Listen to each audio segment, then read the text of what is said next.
Sud Radio, le 10h midi, les médias. Les invités du jour. Les invités du jour, Valérie Benaïm et Jean-Michel Cohen, bonjour. Bonjour. Merci d'être là. On est content de vous recevoir ce matin. Il fait beau. On va bientôt mettre les maillots de bain. La vérité si je mange, ce soir 21h. Enfin, on espère que ce sera 21h sur C8. Que Cyril... quelques brouettes quand même. Oui, Cyril Hanouna va vous rendre... C'est juste impossible, c'est jamais arrivé de l'année. Oui, Cyril Hanouna va peut-être vous rendre l'antenne à l'heure pour une émission spéciale autour de la nutrition avec Jean-Michel Cohen, l'expert en nutrition, médecin nutritionniste. Mieux manger pour les nuls, c'est votre dernier livre qui est paru chez First. Et Valérie Benaïm, vous allez faire la candide. Je serai la candide, je serai le porte-voix des téléspectateurs. Vous en savez déjà pas mal, non? Je le côtoie beaucoup, donc maintenant il m'a appris quelque chose. Qu'est-ce que Valérie? Elle connaît bien les régimes. Mais non, bienvenue dans l'émission. Elle connaît bien Jean-Michel Cohen. Vous connaissez bien le sujet. Alors, c'est vrai. Alors racontez-nous ce qu'on va voir ce soir. Alors, qui commence? Tu veux y aller, toi? Alors déjà cette semaine, il faut dire que c'est que de la télé est devenu c'est que de la santé. Ouais. Exactement, parce qu'on s'est dit lorsqu'on a préparé le Prime avec Cyril Hanouna que effectivement offrir pourquoi pas un packaging, parce qu'il y avait tellement de choses à faire. Si on n'avait pas arrêté Jean-Michel, on aurait fait une émission qui faisait à peu près 2 jours et demi. Donc on s'est dit bon, et si pour le coup on rétrécissait un peu ce Prime quand même, mais on offrait un packaging pour toute la semaine du lundi au jeudi, et on ferait transmuter c'est que de la télé, on sait que de la santé, parce que des sujets sur la santé, sur la périphérie de la santé, autour de la santé, il y en a évidemment de nombreux, et ils intéressent tous les Français parce que on est évidemment les premiers concernés. Donc on s'est dit qu'on allait le décliner, et on termine en apothéose ce soir. Voilà. Avec un prime time. Donc qu'est-ce qu'on va voir ce soir, Jean-Michel? L'histoire, c'est une discussion avec Cyril Hanouna au cours de laquelle je lui dis que les gens sont mal instruits de la nutrition. Cyril a dit oui, j'ai l'impression que tu as raison. Pourquoi tu fais pas une émission? Oui, peut-être, je sais pas avec qui. Et finalement, c'est lui qui décide et qui nous dit vous allez faire un prime avec Valérie. Le but du jeu, c'est répondre à toutes les questions. On m'a imposé à toi. Non, mais franchement, c'est agréable. Je pas demandé son avis. Il fait des régimes, Cyril Hanouna. Il mange quoi? Il faut que je réponde à cette question. Mais Cyril a fait des régimes, bien sûr, mais qui n'a pas fait de régime autour de cette table? Rémi aussi, chaque fois que je mange au restaurant avec lui, il chipote avec l'assiette. Donc il fait très attention à ce qu'il mange. Voilà. Et moi, donc c'était une bonne idée, vous savez. L'idée, c'était quand même d'apprendre aux gens beaucoup de choses. Donc ça veut dire passer en revue les régimes à la mode, passer en revue tous les lieux communs qui sont dits sur la nourriture, les vrais faux, comme par exemple les sucres. À l'heure actuelle, on est inondé avec les histoires de sirop d'agave, sirop de bouleau, etc. De regarder les calories pour savoir ce qui vaut quoi et montrer aux gens un certain nombre de surprises, de faire des démonstrations. On a martyrisé quelques-uns de nos amis pour les envoyer dans une clinique pour tester des appareils, savoir lesquels marchent ou non, répondre aux questions des téléspectateurs en même temps. C'est l'obsession la plus générale des Français, en fait. Bien sûr. C'est ça. Et puis au-delà de l'obsession, j'allais dire esthétique, de rentrer dans les maillots parce que c'est le printemps qui arrive, c'est aussi une vraie question que se posent les Français. Qu'est-ce que je mange? Est-ce que ce que je mange est dangereux? Est-ce que ce que je donne à mes enfants, c'est sain, ce n'est pas sain? Il y a plein de modes aussi maintenant, parce qu'il y a ceux qui sont gluten-free, ceux qui sont véganes, parce qu'il y a un souci non seulement esthétique, mais de bien-être, de bien manger, de manger sain. Donc au-delà de ça, voilà, c'est pas simplement juste être beau pour le maillot. Alors on va y revenir. Il y a aussi une pression sociale autour de l'alimentation, et puis une angoisse aujourd'hui où on a peur, on ne sait plus quoi manger. Mais il y a surtout beaucoup de bêtises qui sont dites, pour pas utiliser de mots plus triviaux.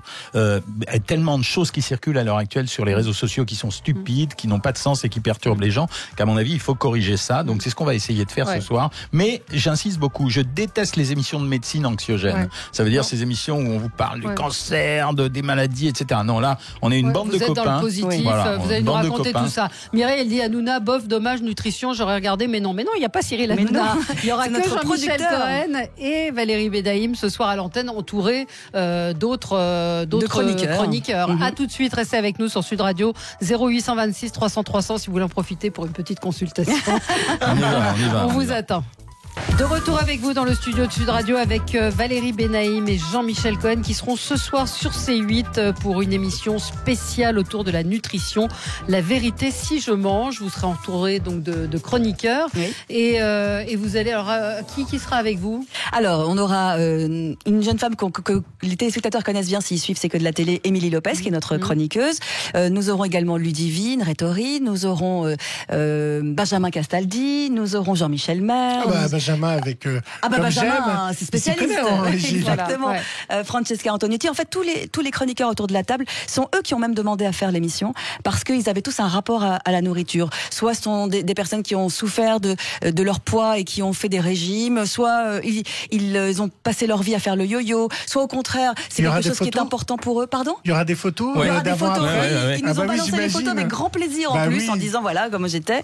Et donc ce qui était intéressant, c'est que finalement on s'est rendu compte que tous avaient un rapport à la nourriture. On a tous un rapport à la nourriture, qu'elle soit apaisée ou pas, mais en tout cas c'est une vraie interrogation. C'est jamais anodin la nourriture. Rémi ? Alors justement, je voulais revenir là-dessus. Il y a l'aspect évidemment un peu futile que vous allez aborder, et puis il y a l'aspect de fond, c'est-à-dire que c'est vrai que il y a toujours des polémiques sur les régimes. Il y a toujours ça. Vous allez aborder aussi cette question.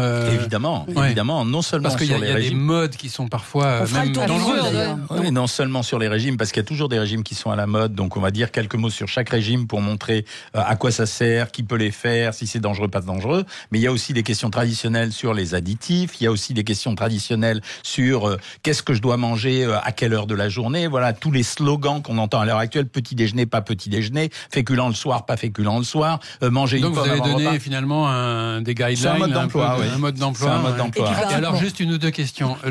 On entend beaucoup parler du jeûne de 18 heures. De 16 heures. 16 heures Pourquoi de jeûne. Tu veux rajouter 2 heures? C'est mieux. Non, justement, non, c'est ça l'erreur. Quand vous parlez du jeûne de 16 heures, en fait, la surprise, c'est qu'on a testé différents types de jeûnes, 16 heures, 20 heures, 24 heures, et on se rend compte que celui qui mobilise le plus les graisses, c'est un jeûne de 16 heures, plus fort qu'un jeûne de 24 heures. Alors, ça marche à condition de garder le même niveau énergétique, c'est ce que je vais expliquer ce soir, tout le monde le fait à l'heure actuelle, et donc ça, c'est un sujet qui fait partie des sujets les plus traités à l'heure actuelle partout dans les journaux, sur les réseaux sociaux. Sauf, encore une fois, qu'il y a beaucoup de bêtises qui sont dites. Comme quoi, par exemple, sur ce régime ? Par exemple, de dire je fais un jeûne intermittent, ça suffit, ça va me suffire pour maigrir. Et en fait, pendant 8 heures, on va se gaver et au bout du compte, ça sert à rien. Mais quelqu'un qui va suivre un régime, on va s'en servir notamment pour éviter les paliers de stagnation ou pour relancer un régime. Quelqu'un qui fait un régime correctement et qui mange ce qu'il doit manger sur les 8 heures aura un résultat supérieur à celui qui les aurait mangés sur 24 heures. Il faut le faire tous les jours, alors, le jeûne de 16 heures. C'est un renseignement pour vous, c'est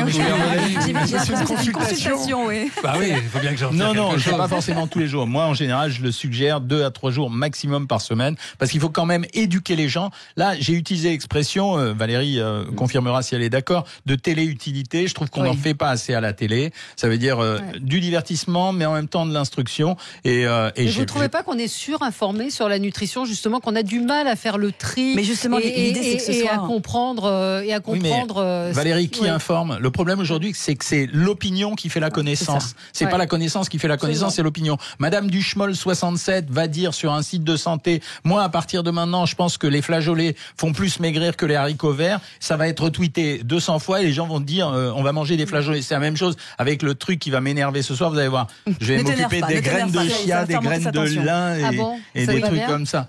Je vous montre pas. Vous verrez ce soir la démo que je vais vous faire. Ce que vous disiez, Valérie, effectivement, on est surinformé, donc on est mal informé. Et donc l'idée, ça va être de balayer un peu tout ce qu'on a pu entendre chez les uns et les autres, qui sont ou de l'ordre de la rumeur, ou de l'ordre d'une information, mais qui est peut-être mal assimilée, pour savoir ce qui est vrai ou faux, et faire un peu le tri dans tout ça, parce que effectivement, surinformation ne veut pas dire bonne information. Y compris les nouveaux aliments, vous avez vu, il y a eu un reportage sur France 2, sur je ne sais plus comment ça s'appelle, c'est comme du blé, non, c'est comme du blé, et c'est à moins de calories que le riz. Le konjac. Le konjac. Vous avez vu tout de suite, hein. L'équipe qu'on fait, elle est formidable, parce que d'un côté, il y a un mec qui fait ça depuis très très longtemps, c'est moi. Et de l'autre côté, Valérie, elle connaît par cœur parce que c'est un problème féminin. C'est souvent, j'arrête pas de dire, c'est pas sexiste, mais en fait, la responsable, le vecteur de l'alimentation dans les familles, ça reste encore aujourd'hui la maman ou la femme, etc. Donc, avoir une jeune femme à côté de soi, t'as vu, j'ai dit jeune femme. J'aime bien. Avoir une jeune femme à côté de soi qui maîtrise la nourriture, elle a un enfant aussi. Donc, ça veut dire que c'est des problématiques de monsieur et madame tout le monde. C'est ça qu'on doit traiter. Et par ailleurs, on s'est rendu compte, pardon, juste une chose, c'est que tu parlais des femmes, mais on s'est rendu compte que ces messieurs, de plus en plus aussi, font attention à eux. Et donc, notamment, on voyait Jean-Michel Maire faire des tests parce que, comme les hommes maintenant aussi veulent perdre un peu de leur bidou, veulent être sveltes. Donc, ce n'est pas qu'une émission pour femmes, hein. Évidemment, toute la famille peut s'y retrouver. Sur les aliments, enfin, on vous connaît, Jean-Michel Cohen. Je peux avoir ma réponse. Le konjac, en fait, c'est plein de fibres. Non, c'est pas une escroquerie. C'est un produit, on appelle ça des ballastes intestinaux. C'est-à-dire que le produit va gonfler dans l'estomac parce qu'il est très fibreux. Il va remplir l'estomac, il coupe un peu l'appétit, il apporte quasiment pas de calories. Voilà, c'est ça. Ça remplace un peu le riz, non ? Ça remplace surtout les pâtes. Et franchement, mon opinion personnelle, c'est que c'est vraiment dégueulasse. Ah bah voilà. Et donc vous saurez que ce soir on parlera vrai, hein, vous avez entendu. Ah ouais, non, mais je vais me lâcher, hein, je vous préviens. Notre fidèle auditeur Gourdance, enfin notre fidèle, nos fidèles auditeurs Gourdance qui dit n'empêche qu'un bon bœuf bourguignon c'est plus sympa qu'un bol de quinoa déjà prédigéré et ne me traitez pas d'extrémiste. Non, pas du tout. Et je lui dirais que le bœuf bourguignon, ça peut être diététique. Ça fait partie de ces plats cuisinés que je défends en permanence. Avec du vin, pour avec expliquer. Oui, alors le vin. Et alors le vin, justement, le vin dans la cuisson. Excusez-moi. Non, Monsieur Pernelet, prenez votre cours là maintenant. Le vin pendant la cuisson va s'évaporer. Voilà. C'est l'éthanol qui contient les calories et donc il va rester les arômes. Donc mettre un verre de vin dans une sauce, c'est pas si mal que ça pour faire un plat cuisiné. Alors, et le bœuf bourguignon chez les mecs, ça marche. Alors voilà. Gilles, donc vous la ramenez plus maintenant, Monsieur Pernelet. Gilles, un autre auditeur fidèle nous dit il en pense quoi le docteur Cohen de Comme j'aime. Donc tous ces. On avait parlé la dernière fois. Vous étiez venu. Comment vous répondre? Je finis un bouquin dans lequel j'explique que les plats préparés, à mon avis, c'est l'horreur actuelle de l'alimentation. Pourquoi? Parce que le plat à l'intérieur, les ingrédients ne sont pas nobles. On est obligé de rajouter des additifs pour les conserver. Et les emballages qu'on utilise, en fait, au moment du chauffage, ils vont relarguer des substances plastiques à l'intérieur. Enfin bref, si vous n'apprenez pas aux gens à maigrir, si vous les mettez pas en prison, ça consiste à les mettre en prison. Mangez ce que je vous donne et puis taisez-vous. Si vous apprenez pas à maigrir, une fois que vous avez fini de maigrir, vous reprenez tout votre poids. Voilà. Donc, j'ai pas dit de mal de Comme j'aime, j'espère. Alors, il y a Josette qui nous dit c'est sûrement une émission pour les personnes qui ne peuvent faire qu'un repas par jour avec un petit clin d'œil, le tout bourré de pesticides et OGM. Je sais pas très bien ce que vous voulez dire, Josette, mais moi, ce côté faire qu'un repas par jour, je pense qu'on peut manger bien pour pas cher. Elle répond à Comme j'aime là, je crois. Ou alors oui, avec absolument. une question de pouvoir d'achat aussi. Absolument. Oui. Mais c'est vrai qu'on peut manger, ça fait partie des choses peut-être dont vous allez parler.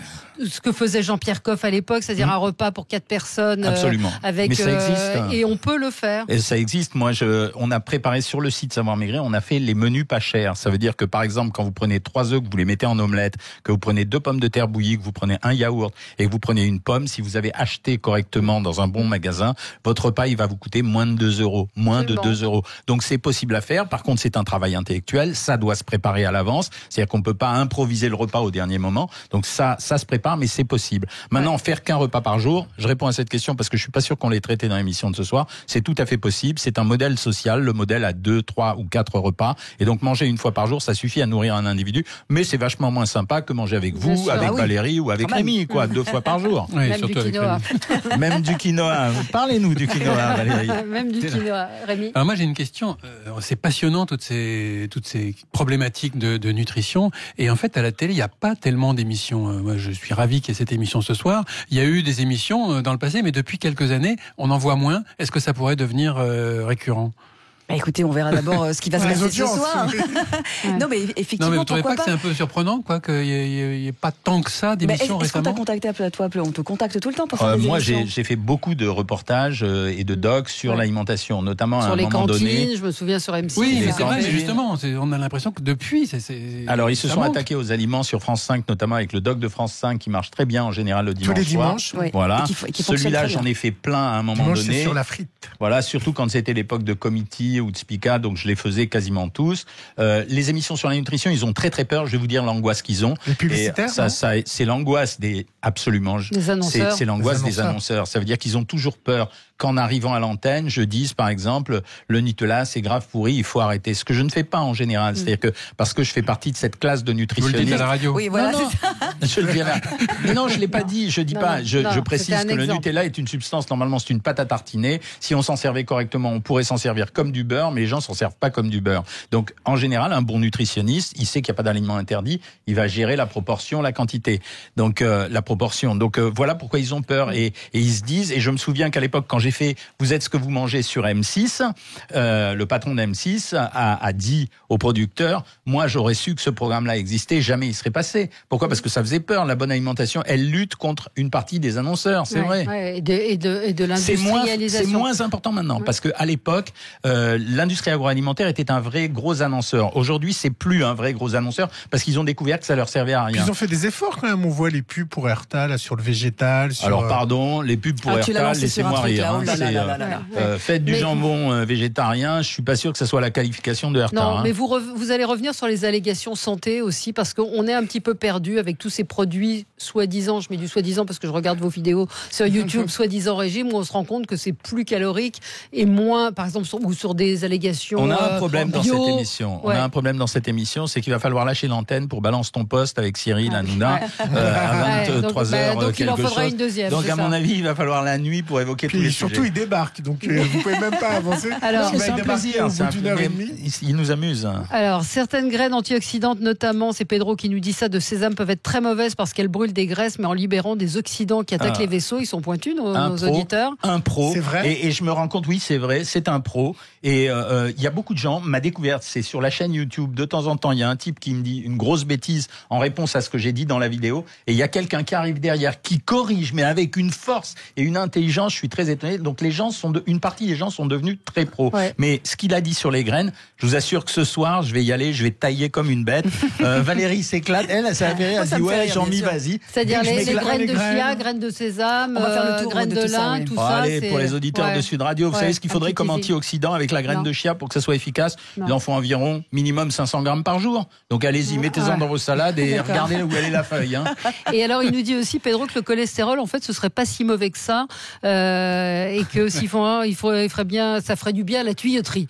Le cholestérol est bon si vous avez un bon cholestérol. Si vous avez un bon cholestérol, c'est excellent parce que le HDL, le bon cholestérol, il décroche les graisses des artères. Par contre, quand vous avez un mauvais cholestérol, là, pardon, Pedro, mais j'espère que vous n'avez pas ça. Non, il a dit qu'il n'avait pas de problème de santé. Voilà, dans ce cas-là, le mauvais cholestérol, oui, effectivement, il bouche les artères, on va à l'incident cardiovasculaire. Thierry nous dit, ça fait 7 ans que je ne fais qu'un repas par jour et un jour de jeûne par semaine. Je me porte comme un charme, je ne suis jamais malade, c'est QFD. Alors après, oui, mais voilà. Quid du bon gueuleton avec les copains quand même. Il vit au Tibet. Hein, oui, c'est ça. Est-ce que dans tout ça, on perd pas le plaisir de se retrouver? C'est l'idée, justement. C'est l'idée, c'est de dire aussi, on va dédramatiser un peu parce que j'ai l'impression qu'on devient tous des mini savants. On ne parle de nourriture qu'en termes de calories, en termes de dangerosité, en termes de santé, et on a oublié un truc qui est essentiel, c'est le plaisir, c'est le fait de se retrouver ou en famille ou entre amis autour d'une table, et on va reparler de ça aussi ce soir. Et vous, c'est quoi votre péché mignon? Moi, mon péché mignon,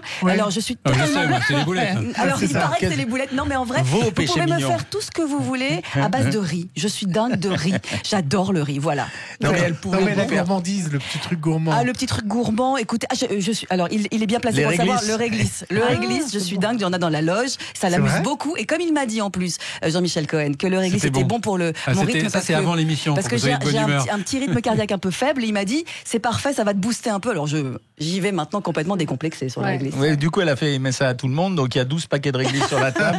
Et on s'en tape aussi. Mais j'ai cru qu'elle allait faire le mantra. Mon mantra, c'est quoi? C'est que je suis catégorisé dans les nutritionnistes plaisir. Et chaque fois que Valérie démarre son émission et qu'elle me présente, elle fait c'est le docteur cool, c'est le docteur qui nous déculpabilise, tu peux le faire. Mais c'est vrai, exactement. Alors Josette, elle nous dit le surpoids ne vient pas toujours de l'alimentation. J'ai des amis qui mangent comme 4 pains, 1 gramme de plus. Moi je mange un petit pois et hop, 2 kilos. On va l'évoquer ça. Je m'en fiche, il y a bien longtemps que je crois plus au régime miracle traité à 16 ans par des coupe-fins et des médecins assassins. Elle a dit le mot d'ailleurs, elle a dit le mot miracle. Il faut arrêter de croire au miracle. Et au régime, le mot de régime. Alors maintenant on l'emploie plus. On parle de cure, de diète. On parle de rééquilibrage alimentaire. Les régimes ne s'adressent qu'à une population de gens qui ont besoin de maigrir. Et moi, je leur rappelle à chaque fois que quand vous avez eu un surpoids et qu'il est constitué, c'est quelque chose de chronique et de récidivant. Donc ça veut dire que vous avez fait un régime, vous êtes coincé jusqu'à la fin de vos jours à vous surveiller, etc. Mais c'est la réalité. C'est pour ça que j'ai développé toute une stratégie de recettes assez goûteuses. Parce que perdre le plaisir, c'est une catastrophe. L'alimentation, c'est que ça. C'est pas seulement se nourrir. On pourrait se nourrir avec des bars,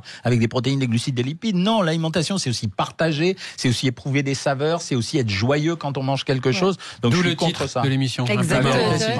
La vérité si je mange. Donc ce soir, message à Cyril Hanouna, rendez l'antenne à l'heure. Là, il va nous casser la gueule à la sortie. Il va dire mais pourquoi vous dites ça? Voilà. C8 ce soir 21h. La vérité si je mange. Valérie Benaïm, Jean-Michel Cohen. Donc pour apprendre plein de choses. Les graines, moi je vais regarder parce que je voudrais bien savoir. Tout sur les graines. Merci, nos auditeurs, ça les intéresse. Et puis je rappelle votre livre Mieux manger pour les nuls, Paris aux éditions First. Merci beaucoup. Merci.